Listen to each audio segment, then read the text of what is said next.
the truth about the United States. Media. Could there be a secret society of fat-moneyed businessmen whose agenda has been the cause of every major war and economic depression? Is there a shadowy elite gently pulling the strings of our world to bring about their own self-serving political program? The answers may surprise you. Nearly 200 years ago, Thomas Jefferson wrote, "If the American people ever allow the banks to control the issuance of their currency, the banks and corporations that will grow up around them will deprive the people of all property, until their children will wake up homeless on the continent their fathers occupied." Throughout the history of the United States, there's been this running battle over who controls how much money is in the system. Will it be some privately owned central bank, or will it be the people, the Congress, for the benefit of everybody in the country? Everything evolves around the Federal Reserve, a private bank that was given a monopoly on the creation of paper money. Every $100 bill which the Federal Reserve System prints and is sold to the United States at full face value represents a $100 loan. Even though the government pays for it, they still pay interest. 100 years after Jefferson, Abraham Lincoln pondered these same issues.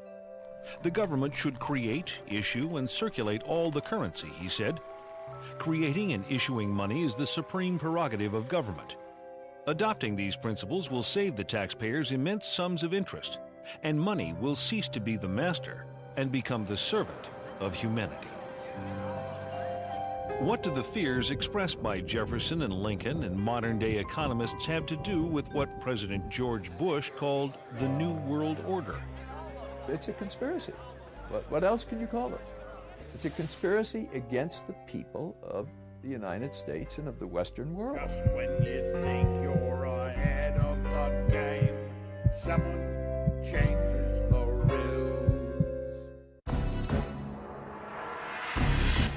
This week, we'll visit the scene of a crime so huge that most of you will not believe it to be real, and so perfect that even today, 86 years after the fact, few realize that the crime even took place.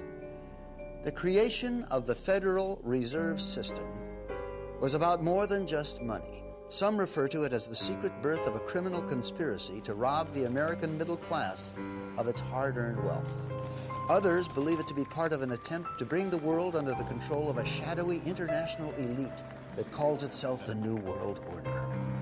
And through it all, we have wars, assassinations, and Martians. In fact, if it weren't for the Martians, you might have heard about this mother of all conspiracies a long time ago.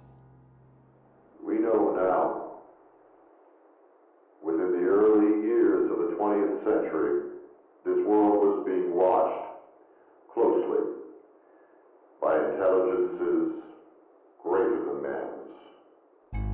On October 30th, 1938, the Mercury Radio Network interrupts the music of Ramon Raquello and his orchestra from the Park Plaza Hotel of New York City for a special news bulletin. The infamous War of the Worlds broadcast begins with its terrifyingly real description of an invasion from Mars. And before the night is out, 1 million people will run panicked into the streets. I'm extremely surprised to learn that a story which has become familiar to children through the medium of comic strips. After what has been a closely guarded secret for nearly 50 years, Orson Welles' original broadcast turns out to be no mere show business stunt. Should have had such an immediate and profound effect upon radio listeners. But instead was a complex psychological warfare test conducted by C.D. Jackson for the Rockefeller Foundation. When the results are compiled nearly 2 years later, they are released to an elite whose names most men will not speak of over a whisper. Among them groups like the Bilderbergers, Trilateral Commission, CFR, and the Federal Reserve. C.D. Jackson was the equivalent of being the head of the National Security Council in the White House under Eisenhower. He was the chief of psychological warfare. The breakthrough discovery that the War of the Worlds broadcast was actually a psychological warfare test is key to understanding why experts believe that the Federal Reserve, the Bilderbergers, and other closed exclusive elite groups are pulling the strings that control our societies. Well, it's a fraternity. they have a common objective. And this common objective is to maintain control. America grew so rapidly and became wealthy so quickly that really we've always been the thorn in the side of this New World Order crowd. They've just never been able to get us completely under their control. So America is the target, and once they finally get us subdued, the rest of the world would fall very quickly. Moguls like the late J.P. Morgan, a man so excessively wealthy his likeness adorns the tycoon card in the board game Monopoly, are all safely cloaked behind their own carefully constructed versions of history.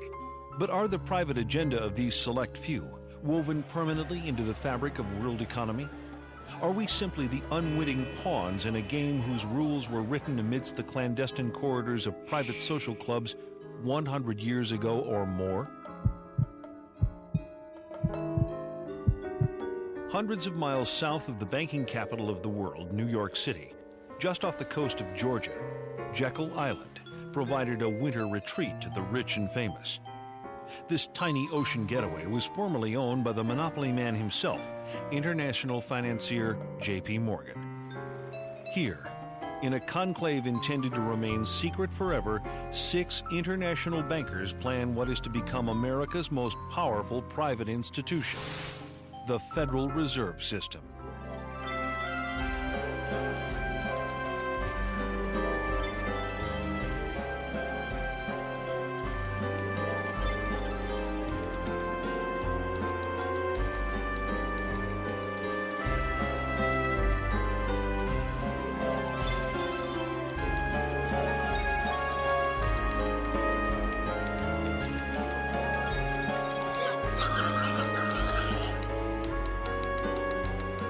The Jekyll Island story is one of the great untold stories of the 20th century. These bankers who got together, left Hoboken in a sealed train, and the reporters were going crazy. They knew this was big. These were 5 of the biggest bankers in the world getting on this sealed train. The reporters wanted to know what the hell was going on. And they didn't know for years what had happened. It is at the urging of the famous poet Ezra Pound that Eustace Mullins begins his own personal search for the truth about the origins of the Federal Reserve. Ezra Pound's young artists and writers, friends, were killed during World War I. Ezra wanted to know why they died. Digging book by book, row by row, in the entire economics section of the Library of Congress, I found this little magazine with the Jekyll Island story in it. When I took that to Ezra Pound, he was so thrilled. It was the biggest discovery of his life. In fact, Ezra Pound called the Jekyll Island story the biggest detective story of the 20th century. But why? Andrew Gray, grandnephew of one of the 6 men who met to plot the creation of the Federal Reserve System, scoffs at talk of secret cabals. Well, I'm asked whether the Jekyll Island meeting can be automatically classed as a conspiracy. And the answer, first of all, is that the need for secrecy does not necessarily imply conspiracy. Very important legislation of any kind cannot be drafted in public forum. Back in 1910, they called themselves the Jekyll Island Club. Collectively, members represented more than 1/6 the wealth of the entire world. So anxious were they to keep any knowledge of their meetings secure, they used code names even when talking to friends. "We're going to Jamaica," they would say, and those in the know would understand they were traveling to Jekyll Island. The immediate excuse was the money panic of 1907, which was engineered by Jacob Schiff and the Rockefellers to gain control of some corporations they were after. And so then they said, look, we've got another nationwide panic, we got to have banking reform. The birth of the Federal Reserve System, we know, was at Jekyll Island, Georgia, in a secret meeting that took place that was attended by Senator Aldrich, who was the chairman of the banking committee, and whose son I knew, incidentally, Winthrop Aldrich, when he was chairman of the Chase Bank. The Aldrich Bill, as it was initially called, received such violent opposition from Democrats and reformers like William Jennings Bryan that despite avid lobbying by the monopoly men, the bill quickly went down to defeat. Once the Aldrich Bill flopped, the bankers immediately moved to Plan B. It didn't work from trying to push it through with Republicans, so they tried to push it through with Democrats. We had, in 1912, a very popular